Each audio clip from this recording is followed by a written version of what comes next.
igitondo cyiza, igitondo cy'umugisha kuri mwe mwese mukurikira Mr Seka. Iki ni igitondo cy'amarira, igitondo cy'agahinda.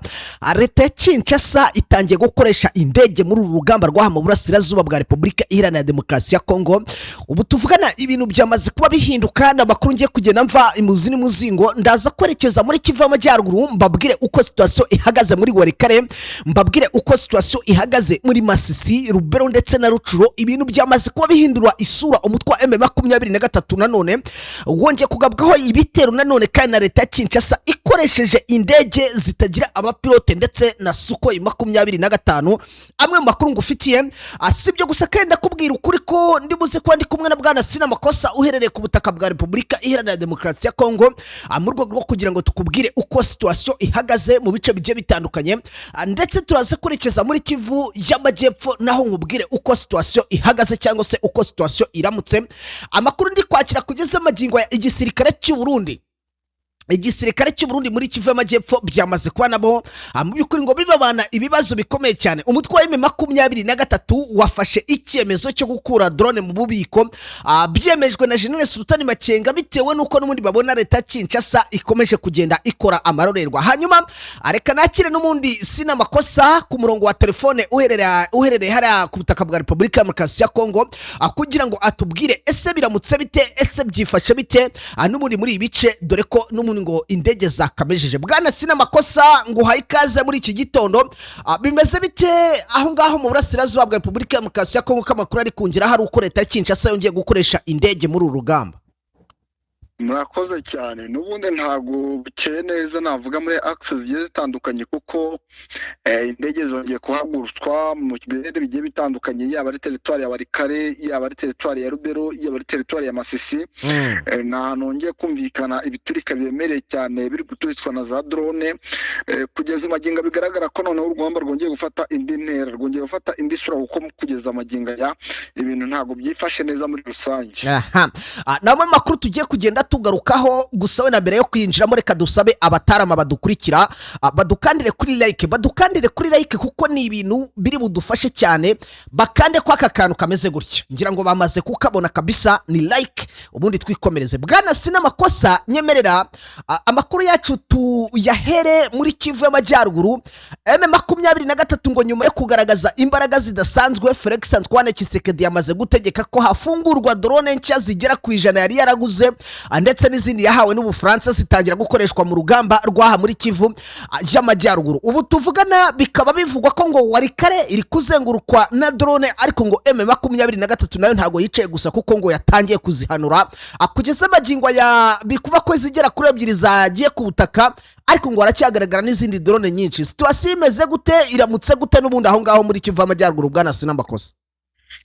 Nubundi nuko bimeze, situation ntago imeze neza bitewe nuko nyine na urugamba rukomeje kugenda rufata indi ntera, bitewe nuko muri Walikare twababye byo uyu mutwe wa M23 wamaze kuba usa nkaho urusha imbaraga FARDC. Twagiye tubabwira axe bagiye barwaniramo, yaba ari za Loa, tubabwira ko bagiye babakubita basa nkaho basunika baberekeza Loa Rwanda bagira ngo baberekeze Epo. Bigaragara ko mu by'ukuri FARDC yari yamaze kubona ko imbaraga zabo zagabanutse, cyangwa se nta strategie bagisigaranye zo kuba bagira ngo batsinde urugamba ku bijyanye n'urugamba rwo ku butaka. Byatumye rero bitabaza Antoine Felix Tshisekedi yamuhamagara ikitaraga ajya amubwira ko urugamba rwamaze kuba rufata indi sura, kuko ngo ntanatinda umutwe wa M23 bashobora kusanga igisangani. Byahise bituma rero FARDC yohererezwa izi drone nyinshi cyane, zatangira ku munsi w'ejo kuzamuka zerekeza muri zi access za territoire ya Walikare, ariko n'ubundi bizisanga n'ubundi uyu mutwe wa M23 amaze kuba witegura, kuko muno bamaze kuba bacukuramo za tarasha nyinshi cyane, ku buryo kizi drone ziri no kujya kuza akaba bamaze kuba bamenya ko zije, kuko bafite ikoranabuhanga rihambaye riri kubereka ko zije, ndetse naho zirarasa coordonnées zose bari kuba bazifite, bigatuma bamenya uburyo bazikinga, ndetse bakagira nizo bahanura bitewe nuko ariko biteguye uburyo ziraza. Bigaragara ko muri Walikare rero n'ubundi urugamba rwongeye gufata indi ntera, ariko ariko ukabona ko FRDC yiganje ku rugamba rw'ikirere kuko urwo ku butaka rwo rusa nkaho rwari rwamaze kuba rubananira. aha. Bwana Sinamakosa, ubona mu by'ukuri situation hano muri Warikare imeze gute? Izi drone ziri kuraswa cyangwa n'ubundi leta ya Kinshasa biragaragara ko izi drone hari icyo zahinduye ku rugamba, wenda ku buryo twakwizera ko cyangwa twavuga ko M23 bashobora kuza gukora ropuri? Izi drone ziri kuraswa dore ko hari hamanje no kuza izigira mu munane zifata amashusho kugira ngo zigende zitanga raporo nyine kugira ngo iziraza kurasa zize aho ziri kurasa.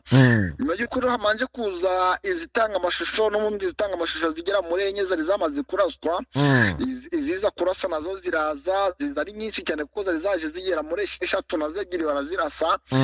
Bigaragara ko mu by'ukuri umutwe wa M23 nawe uriteguye ku rwego ruhambaye kuko nabo ntago bashaka yuko izi drone zabavogera cyangwa se basubizwa inyuma n'izi drone, bitewe nuko abahanga mu bijyanye n'imirwano bakubwira ko burya intambara y'ikirere bidahambaye cyane nk'iyo ku butaka, kuko ikirere itaguhereza kuyigarurira eneo runaka, itaguhereza kuba hari axe wafata bitewe nuko nta basirikare bo kuhagayidinga baba bahari.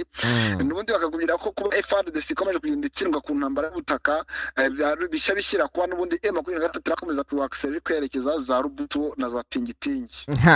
Izi drone kuba ziri kurwana hano mu mashyamba ya Warikare biraza kuzorohera, kuko ntekereza ko mu mashyamba atari agace keza drone ubundi ziba zikwiye kurwanira, kuko ubundi ubusanzwe usanga izi drone zikunda kurasa ahantu nko ku madefensi cyangwa se ku kivunge cy'abasirikare bari nko kugenda ku misozi ahantu hari tambarare.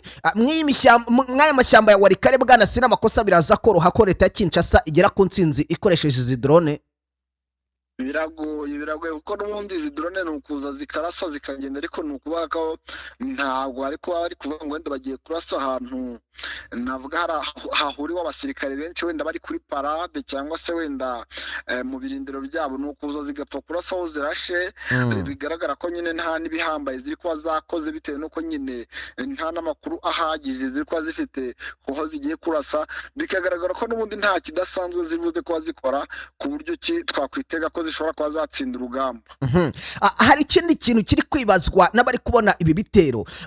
Kisangani tuzi neza ko umutwe wa M23 wademoroshinze cyangwa se wanjije bimwe mu bikoresho byifashishwaga muri ibi bitero bya drone, ndetse unaharasira amadrone. Bwana Sinamakosa, kugeza magingo ya izi drone ziri guturuka hehe?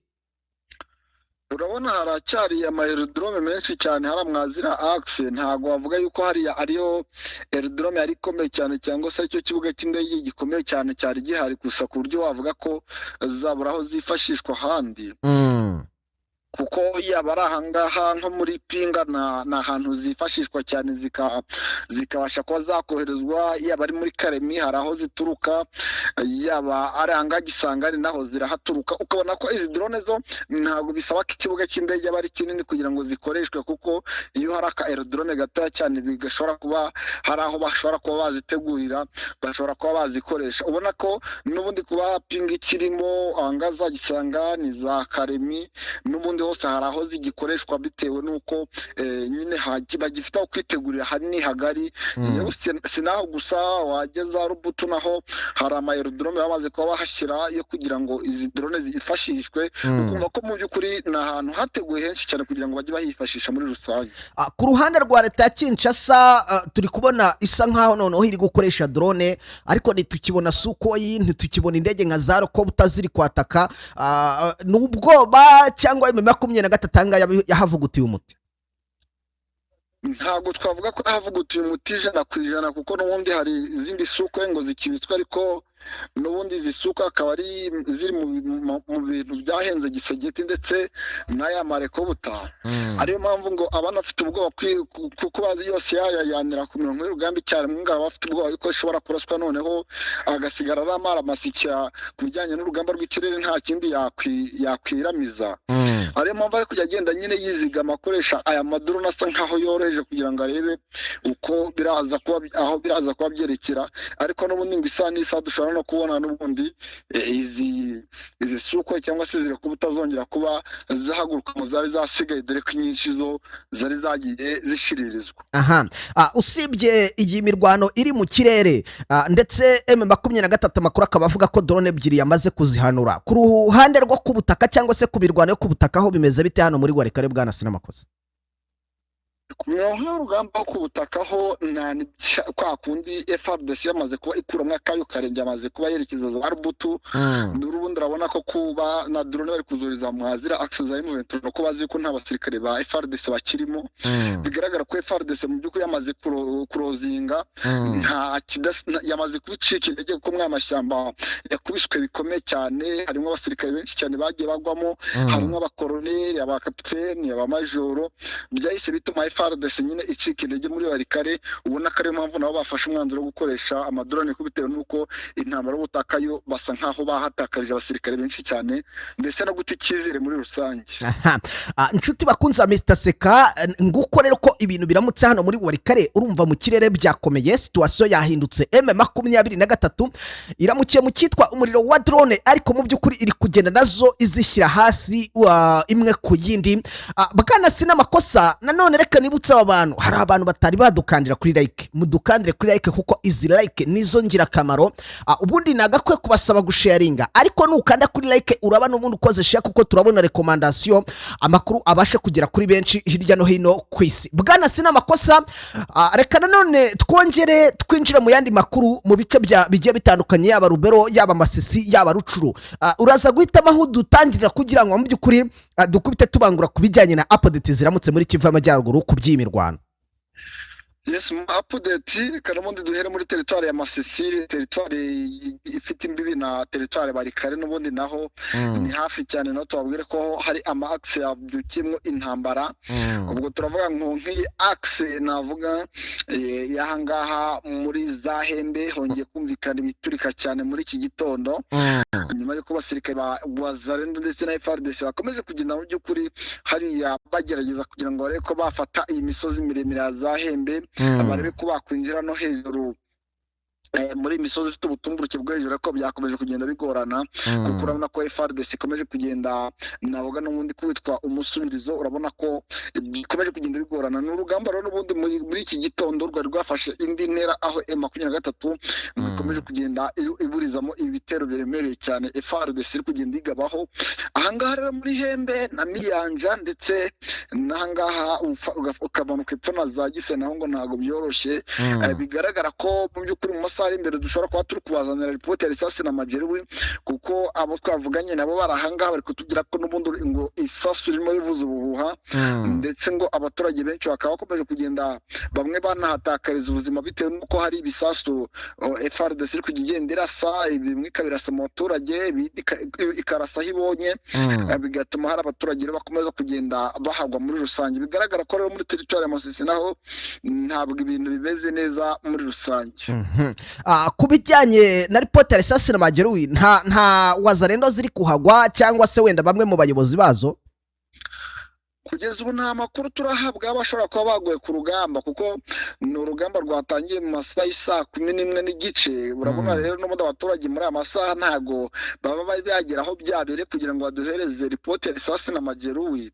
Urabona ko tugitegereje kugira ngo wenda mu gihe amasasu yaba atwekereye, wenda twoherezeho drone zacu zitugire turebe ngo nabahe bahaguye, nabahe bahakomerekeye, ese ni iyihe tageti FARDC na Wazalendo bari bafite. Ibyo byose dushobora kubimenya mu masaha imbere mu gihe amasasu yabagabanutse, abaturage batangiye kugera aho byabereye. Reka twigire muri Rubero. Iyi Rubero bwana Sinamakosa nayo iri kumvikanamo imirwano umunsi ku munsi. Niki kidasanzwe kiri kubera muri Rubero ku bijyanye n'imirwano iri guhanganisha n'umundi ingabo za leta ya Kinshasa na M23 muri iki gitondo? Navuga ko kugeza amagingo ya territoire ya Rubero ikomeje kugenda yumvikana mu mirwano ikomeye bitewe n'umujyi wa Kanyabayonga, kuko uyu mujyi wa Kanyabayonga ngo FARDC irawukeneye bidapfa bidapfusha. Byatumye rero n'ubundi yakomeje kugenda bagaba ibitero biremereye bakoresheje imbunda ziremereye, bikoresheje imodoka za gisirikare, bakoresheje ibisasu birasa mu ntera ndende. bigaragara ko muri teritwari ya Rubero ubwo ndavuga ngaha mu nkengero za Kinuma naho hakomeje kwaka umuriro, kuko abaturage bari bavuze yuko bazi ko M23 ngo ishobora kuba mu minsi 2 cyangwa 3 yakubita FARDC ikayigeza inyuma cyane ikayihabya, ariko n'ubundi turacyabona M23 nibyo irahangana na FARDC, ariko FARDC yabigeze cya gihe cyo gukora withdraw, M23 ntibakurikire ngo wenda ikomerezeho igene imbere aho bari ukabona ko n'ubundi baracyari abantu bari kuguma mu birindiro byabo bakarwana no kugira ngo batatakaza. FARDC rero nabo bakagira intege nke zo kugira ngo babarase babashe kuba babasunika binjire muri eneo zabo. Bigaragara ko urugamba ngaro rukomeje kugenda rufata indi sura, ariko ku buryo ntago turamenya ngo niye formule M23 ishaka gukoresha, kuko ntago turabona M23 iri kurasa FARDC ngo ibatsinde ngo nabakurikirane, ahubwo iri kujya barasaho yarangiza kongera igapoa ntibakurikirane. Gusinzira ngo ni ikihe kibazo, ese yaba ari effective y'abasirikare bake ku buryo bari kwanga kuba basiga aho bafashe, cyangwa se kuba bakserera aho bavuye hakaba nta basigara. Ni ibintu dukomeye kugeza dutekereza cyangwa se tureba ngo ni iki kishi nyuma y'uko kuba batari gukurikirana FARDC. Ni mu gihe na FARDC ariko nayo nta kidasanzwe iri gukora, kuko kuva yatangira uru rugamba naho nta kintu n'iki na kimwe irabasha kuba yakora gifatika. Reka tuve mu by'urugamba twerekeze ahangaha muri Nyiragongo. Abaturage bagize gutya mbona barimo barabyina n'abayobozi ba AFC M23, harimo abayobozi harimo Colonel Nanga n'abandi bagiye batandukanye, bavuga ko bari kwishimira amazi meza amaze kubageraho mu gihe bari bamaze igihe kinini cyangwa se iminsi myinshi batagerwaho n'aya mazi. Bwana Sinamakosa, ndagira ngo tuvuge ku bintu bibiri ku kijyanye n'ibyo n'ibikorwa remezo AFC M23 iri kubaka, nyamara bigaragara ko iri ku gitutu cyo kuba yanakurwa muri ibi bice yamaze kwigarurira. Ikindi ni ukuvuga ku kijyanye n'ibyishimo abaturage kugeza amagingo ya bari kugaragaza. Muri rusange uri kubona AFC M23 ubu buryo bwo gukomeza igenda yishimana n'abaturage atari uburyo bushobora kuyishyira mu kaga, bitewe nuko abayobozi mbona n'ubundi baba bari mu event nk'aya ngaya atandukanye ku buryo bagabwaho igitero. Ese ku ruhande rw'abaturage bo bizezwa koko AFC M23 iri buze kugumana bino bice? Yego, kugeza amaginga ya ni ibintu twamaze kubona ko bishoboka ko umutwe wa M23 ushobora kuguma aho wafashe, yaba ari mu buryo bwa politiki na diplomasi, yaba ari mu buryo bw'urugamba. Turabona ko angle zose bazifunze ku buryo ntaho wahera babwira ngo basubire inyuma, kandi iyo baramutse babwiye ngo basubire inyuma barakubwira ati ko turi abakongomani muratubwira ngo dusubire inyuma tujye hehe? Niba umunyagihugu wamubwira ngo nave mu gihugu akagombye kuba uri kumwereka niyo arajya. Kugeza amaginga rero icyo bijeje abaturage ni uko bamaze kuba bizeza yuko ibijyanye no kuva muri Goma, za Bukavu ndetse no mu zindi axes zigiye zitandukanye ibyo batabikozwa, yaba ari mu buryo buri diplomasi cyangwa se uburyo bw'intambara, byo ntabwo ibyo bintu babikozwa. Ibi rero byo gusabana n'abaturage navuga ko ari ni ikigaragaza ko bari kwerekana bereka abaturage yuko bari hafi kandi ko biteguye kuba babakemurira ibibazo bafite, yaba ari ibibazo by'imihanda, iby'amazi ndetse n'ibindi bibazo by'umutekano muke bishobora kuba byaboneka. Kandi bakabikora bizeye yuko umutekano w'ikirere hari ababa bafite, kuko ikintu igisirikare kimaze kuba cyagira ubushobozi bwo kuba cyakontorora ikirere. Wenda nubwo tubona hamwe na hamwe bigenda bigorana, ariko ahantu hari abayobozi nka bariya haba hari umutekano uhambaye. Ubwo rero cyo kuvuga ngo wenda aho basubira inyuma, nagiye mbona guverineri wahoze ari guverineri w'intara ya Kivu y'Amajyepfo, ubwo ndavuga Puruso uyu uri Uvira, nagiye mbona nawe abibona avuga ati biriya ntibibakange, n'ubundi ngo abari abahoze baza kurwanya Kongo ariko bikagera igihe bikarangira. Ariko akirengagiza yuko ibya mbere bitandukanye n'iby'ubu ngubu. Nawe bo bitandukanye gute se Sinama? Navuga ko mu bijyanye na politiki ndetse na diplomasi, iyo turebye n'ubundi wasangaga iriya mitwe y'abanjiri yabaga ifite imbaraga mu bijyanye n'igisirikare, ariko wajya muri politiki ugasanga bafitemo intege nkeya. Bitandukanye n'ubu ngubu rero usanga AFC M23 muri angle zose ifite abanyapolitike, ifite ishyaka, ifite igisirikare gikomeye, ugasanga hose yamaze gusa nkaho ifunga angle zose ku buryo ntaho gisigiti yabasha kuba yabinjira ngo abone intege nke zabo. Bitandukanye n'uko nyine mwabira bihe byashize babaga babahamagara ngo bajye ku meza busesenguzi, ugasanga bohereza ngo agenda asobanura ibintu barimo cyangwa se agenda ahangane ku ruhando mpuzamahanga. Ariyo mpamvu ubona ko kugeza ubu ngubu kugira ngo uzababwire ngo basubire inyuma ni ibintu bigoye, kuko kugeza amagingo aya bafite abagabo navuga bakomeye ndetse b'inararibonye mu bijyanye na politike, bagenda nyine basobanura ibintu kandi n'amahanga akabyumva. Ariyo mpamvu rero iyi M23 kuvuga ko yasubira inyuma cyangwa se kuvuga yuko yatsindwa mu bijyanye na politike nabyo bigoranye nk'uko byagiye bigenda mu gihe cyashize. Reka tuve muri Kivu Amajyaruguru, ariko mbere yo kuhava n'ubundi ni ka kanya k'ubwino bw'imbere cyane bw'ibanga. Hari andi makuru wenda yaba hari muri Kivu Amajyaruguru twaba tugiye tutavuze? Andi makuru tutagenda tutakwirenza muri Kivu y'Amajyaruguru nuko operasiyo zo zikomeje muri rishyamba rya Virunga, muri pariki ya Virunga. ama operasiyo aracyakomeje.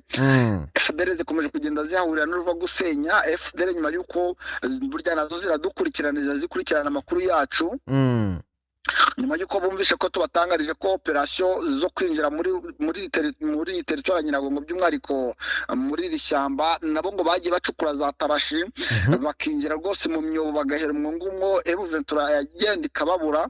Ariko amakuru mfite nuko ngo M23 nayo yamaze kubimenya rwose, amakuru yose imyobo bari kujyamo ngiri kujyagera rwose ikahabacungira, bagira ngo barasohotse bagira ngo barebe uburyo barebe uko ikirere cyifashe, ugasanga barabacakiye. Ubu rwose ngo nabo muri iyi pariki ya Virunga bari kugenda batoragura ku buryo ki dushobora kumva rwose iyi pariki ya Virunga bamaze kuba bayeza cyangwa se bayikoreye amasuku bihambaye, kuko ngo hagiyemo b'abanyabushoka bari kwibwira rero ngo haraba imirwano ikomeye, naho burya amakomando amaze kuba binjiramo, yajya agashiduka bamujyanye. Bigaragara ko FDL nayo ngo muri aka gace nayo yahungabanye cyane, yahiye ubwoba, yashatse yerekeza yahabuze bitewe n'uko iri shyamba ryamaze kuba ribana ritoya.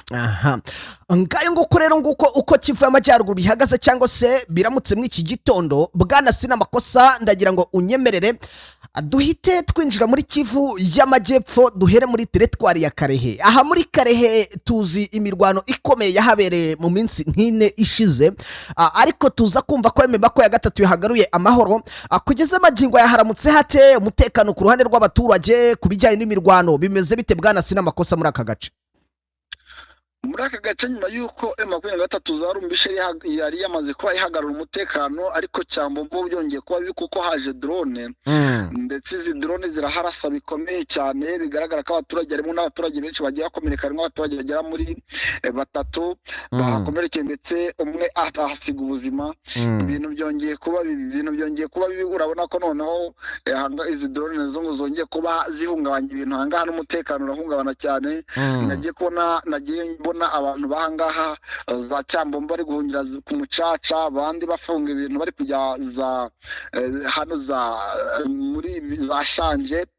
Bigaragara ko mu by'ukuri nta umutekano ntabwo wizewe, ariko ibi ngibi ngo bakaba babikoze mu buryo bwo kugira ngo FARDC n'ubundi igaruke yongere gabe ibitero ngo isange nibura drone yamaze kuba ijagaraza igisirikare cya M23 kigayidinze ahangaha. Sinzi rero ko biri buze kuba bigenda, ariko amakuru mfite n'ubundi ngo nuko ari abasirikare ba Wazalendo ndetse na FARDC bari kuzamuka muri aya manywa, bashobora kuba bagiye kongera kurasanga aha, yaba ari mu nkengero za Rumbishi ndetse n'ahanga muri za Cyambombo, kuko ngo nyuma y'uko izi drone ziharashe ngo n'ubundi ngo basa nkaho bamaze kuba bashyiramo ikintu cy'ubwoba M23, ngo bishobora kuba bituma rero ngo nabo bagiye kongera kuba baza bakareba ko bagerageza kuba bagaya ibitero, bakareba ko nibura hari icyo byageraho. Hanyuma ukurikije uko n'ubundi ku ruhande rwa M23 nabo biteguye, urabona ari ibintu biri buze guhira aba basirikare ba FARDC? Ntabwo navuga ko biraza kubahira, kuko n'ubundi izi drone kuba ziri kuza zikarasa zikagenda ntabwo bihaye garanti igisirikare cya FARDC cyo kuba cyaza kurasa ngo kibe cyafata izine, kuko n'ubundi kuza barasanga ababarashe baracyahari, ntabwo bapfuye, ntabwo bagiye. N'ubundi bikagaragara ko nta cyizere bitanze ku buryo bari buze kugira ngo bafate izi axe zigiye zitandukanye bakeneye kuba bakwigarura, kuko n'ubundi M23 cyahari kandi n'imbaraga imbaraga ziracyari zose. aha. Ngira ngo mu by'ukuri urumva ko turi buze gukomeza gukurikira ripota risasi na magero mu rwego rwo kugira ngo abantu badukurikiye nabo basobanukirwe bimeze bite, biraza kurangira gute.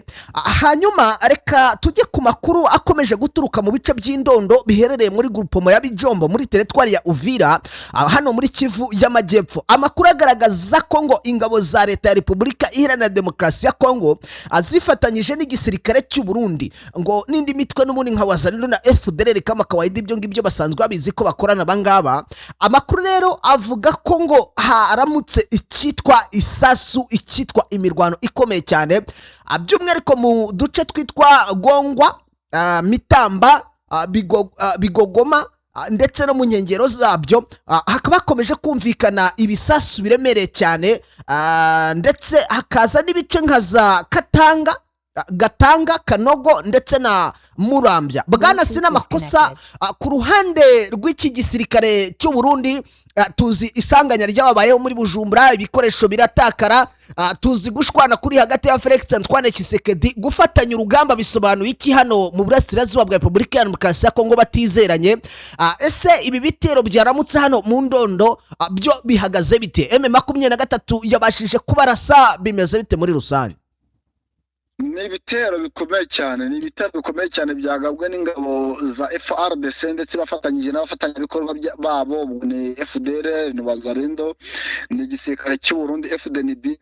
Ubona ko bakomeje kugenda bagerageza kuba bapushinga ngo barwanye umutwe wa M23 kugira ngo barebe ko bawusunika bawukure hafi ya Uvira, ariko n'ubundi urugamba ntacyo byigeze bitanga kuko sinzi nimba rwose iki gisirikare hari wakivumye cyangwa se hari wabashije kuba abagira ku bapfumu wenda kubizera abapfumu, kuko urugamba rwose barwanye biragoye ko barutsinda. Mu rugamba rwose bateguye biragoye ko hari icyo bageraho.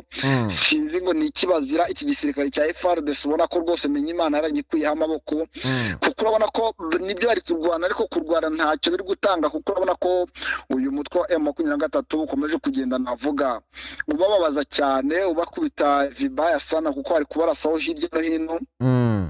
Bikanagaragara ko n'ubundi FARDC iri kuba yakoresheje imbaraga zayo zose igafata amakomando yayo yose, yaba ari abakomando navuga, yaba ari aya Mahibo Special Force, yaba ari Anaconda Special Force, ugasanga bose bari kugerageza ariko bikagorana. N'ubundi anga muri za ndondo rero isasu ririmo riravuza uruhuha, n'aya magingo amasasu aracyumvikana. Abegereye ibi bice ariko tubwira yuko ibiturika biremereye cyane nabyo biri kumvikana. FARDC rwose ngo bari gukoresha iyo bwabaga bakareba nimba hari icyo bageraho, ariko ngo bikomeje kugenda bigorana. Bikomeje kugaragara ko n'ubundi muri izi axe FARDC nta cyizere iragirirwa 100% yuko ishobora kuba hari icyo yakora, kuko n'ubundi mu bitero byose byabanjirije ibingibi nabyo nta kigeze kigerwaho muri rusange.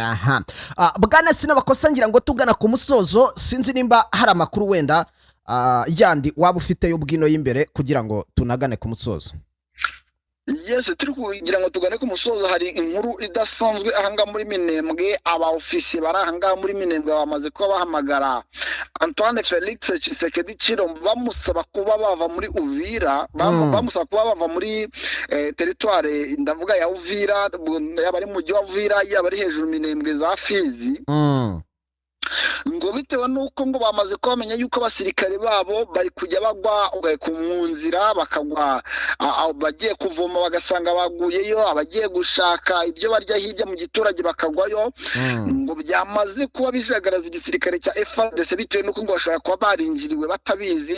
Hakaba hari abasirikare bamaze kuba binjira muri eno za FARDC batazwi, byatumye ngo basaba yuko ngo FARDC ngomba kuba yakagombye gusubira inyuma, ndetse n'abazalendo n'abarundi, ngo bitewe nuko ibice byose M23 yavuyemo, ariko ngo hakaba FARDC yarabyigaruriye. Ngo hari kugwamo basirikare benshi cyane, ngo kandi bakagwamo mu buryo bw'amaherere, nta rugamba rwahabaye, mwamenye ngo byagenze bite.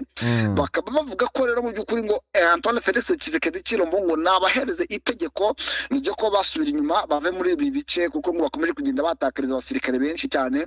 Aho aya maofisi ayoboye urugamba hari bamaze ko bavuga ko ngo igisigiti natagira n'icyo bikoraho ngo bashobora kubamo nk'abasirikare k'amajeshi ngo bakaba bava muri ibi bice kuko ngo bakomeje kugenda batakariza ubuzima kuko bari kuvuga ko nimba abasirikare abatoya bari kujya bajya hirya bakahagwa ngo bigaragara ko n'abakuru bashobora kuba bahatakariza ubuzima kandi nta rugamba rwo kuhabera kandi bakaba bari kuyoberwa n'ikiri kubatwara.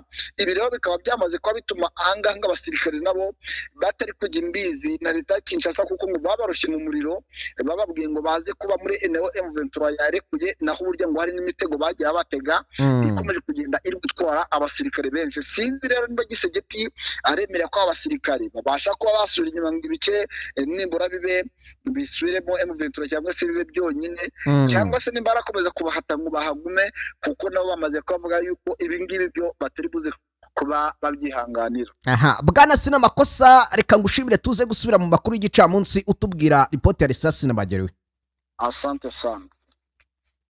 Ubu noneho igisubizo cyabonetse, si ngombwa kurembera mu rugo kuko wasirasiye imihanda yose wivuza ariko bikanga. Ikigo Kunda Ubuzima Health Care ni ikigo gitanga ubuvuzi bwizewe bukometanyije n'ubuvuzi gakondo bw'Abashinwa, Tradition Chinese Medicine, hamwe n'imiti ikomoka ku bimera yizewe ku rwego mpuzamahanga na FDI ndetse na GMP. Kunda Ubuzima Health Care atugana tugufashe ku ndwara zitandukanye harimo umwijima, impyiko, rubagimpande, diabete, umutwe udakira, kubura ubushake mu gihe cyo gutera akabariro, prostate, umugongo, imiti n'izindi ndwara zigiye zitandukanye. Dukorera mu mujyi wa Kigali i Nyarugenge, unyuze mu muhanda werekeza kuri Hotel Okapi, neza turegeranye. Uzahabwirwa n'ibyapa bigaragara byanditseho Kunda Ubuzima Health Care. Ushobora kuduhamagara kandi kuri nimero ya telefone ngendanwa 078 56 86 68